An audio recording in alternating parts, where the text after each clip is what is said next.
So the Kids Guide to Canada is actually a project that's going across all of Canada, and teachers and students have been invited to create products, whether it's a video, an interview, whatever they decide, to explain what their region of Canada is like. And so it's basically kids creating something for kids to understand Canada as part of a celebration of Canada's 150th birthday being in 2017.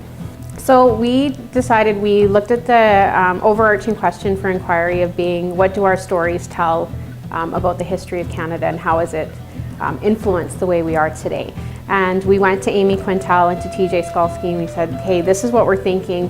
Is there a way that we can learn more about the Aboriginal communities that are close to us? So we invited Paul First Nation to join us, and they very graciously agreed and were open and willing to join us. So they came on board, and we've done a variety of things to get the students together, starting with the blanket exercise at the beginning of January. We're really, really excited about the partnership that we have happening, and today's first gathering of our Paul First Nation students with our Greystone kids. The blanket exercise is basically a snapshot of the different things that have happened throughout history, being pre-contact with First Nations people and Europeans to where we are today. So we looked at everything from Indian residential schools to the 60s scoop, to things that happened just as they initially made contact with Europeans, right up into the relationships that we're having with the First Nations today. People gather for many different reasons: ceremony, trade, meetings, hunting, celebrations, and rest. The Cree referred to this area as Pehonan, which means a waiting place. Well, in grade 7, we learned about the residential schools and stuff, but I didn't really think, I just thought that it was like a boarding school. I didn't think that they were like treated so badly like that.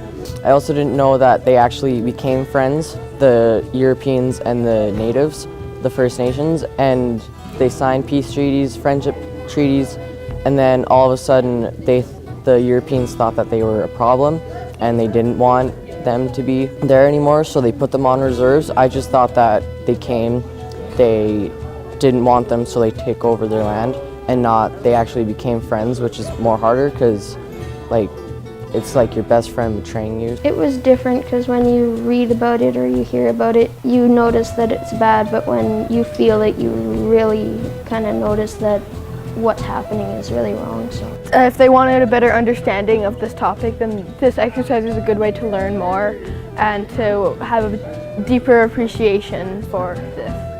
This whole blanket exercise, this was the most powerful exercise that I have ever witnessed in my 60 years of walking here on this Mother Earth. When it comes to elementary, middle school interactions about the history of their country, the people that were a part of this great land and what had happened to them. I've been to a lot of exercises. I've been to a lot of groups, and this one left a significant impact.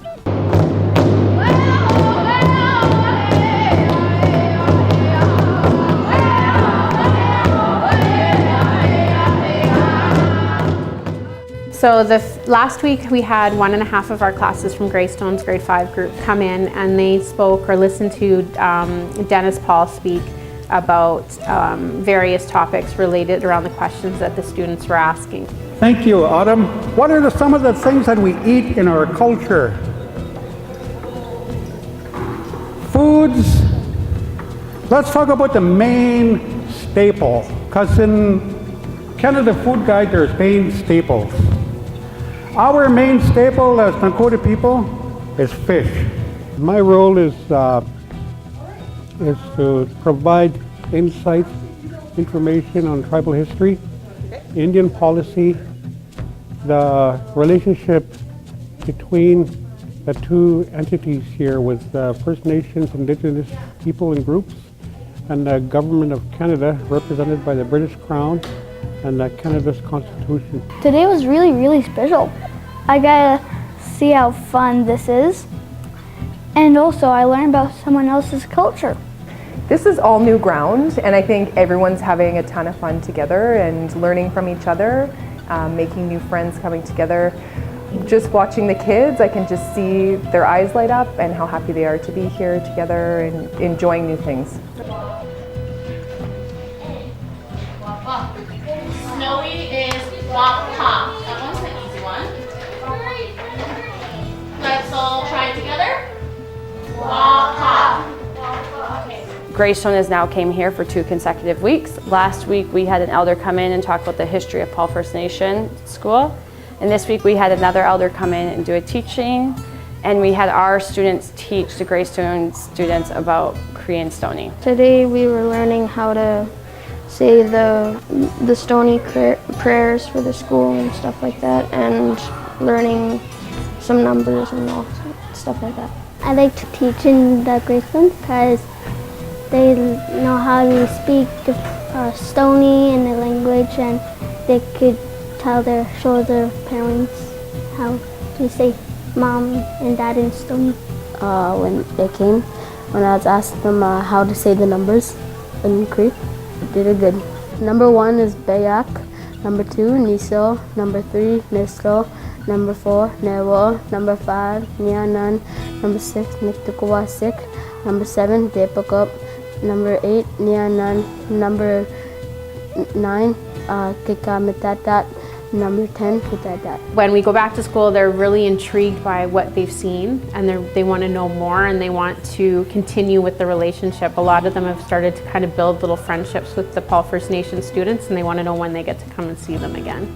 I think it's important to know because next time you're in with